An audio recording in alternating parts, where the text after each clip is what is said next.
ಜೈಲಿನಲ್ಲಿ ಪರದಾಡ್ತಾ ಇದ್ದಾರೆ challenging star Darshan. ಜೈಲಿನ ವಾತಾವರಣ ಬಗ್ಗದೆ ಪರದಾಡ್ತಾ ಇದ್ದಾರೆ. ತಿಂಡಿಗೆ ಉಪ್ಪಿಟ್ಟು ಕೊಟ್ಟಿದ್ದಾರೆ ಅಧಿಕಾರಿಗಳು, ಅರ್ಧ ತಿಂದಿದ್ದಾರೆ ದರ್ಶನ್. ನಟ ದರ್ಶನ್ಗೆ ಜೈಲಿನ ಊಟ ಸೇರ್ತಾ ಇಲ್ವಂತೆ. ಉಪ್ಪು ಖಾರ ಇಲ್ಲದ ಊಟ ಇಷ್ಟವಾಗ್ತಾ ಇಲ್ವಂತೆ ದರ್ಶನ್ ಅವರಿಗೆ.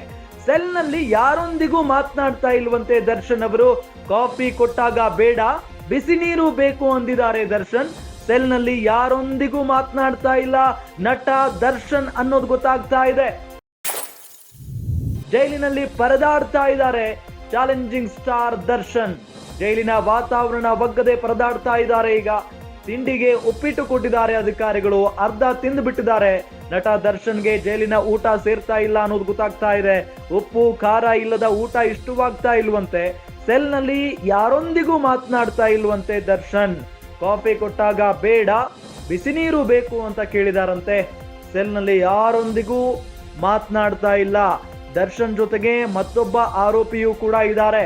ಆತನ ಜೊತೆಗೂ ಕೂಡ ಸರಿಯಾಗಿ ಮಾತನಾಡ್ತಾ ಇಲ್ಲ ದರ್ಶನ್ ಅನ್ನೋದು ಗೊತ್ತಾಗ್ತಾ ಇದೆ. ಅಂದ್ರೆ ಒಂದು, ಯಾಕೆ ಇಂಥ ಪ್ರಕರಣದಲ್ಲಿ ನಾನು ಸಿಕ್ಕಾಕೊಂಡ್ಬಿಟ್ಟೆ, ಏನಾಗೋಗ್ಬಿಡ್ತು ನನ್ನ ಜೀವನ ಅಂತ ಹೇಳಿ ಅಂದ್ರೆ ಸಹಜವಾಗಿ ಯೋಚನೆ ಇದ್ದೇ ಇರುತ್ತೆ. ಹಾಗಾಗಿನೇ ಅವರು ಯಾರ ಜೊತೆಗೂ ಕೂಡ ಮಾತನಾಡ್ತಾ ಇಲ್ಲ ಅನ್ನೋದು ಗೊತ್ತಾಗ್ತಾ ಇದೆ.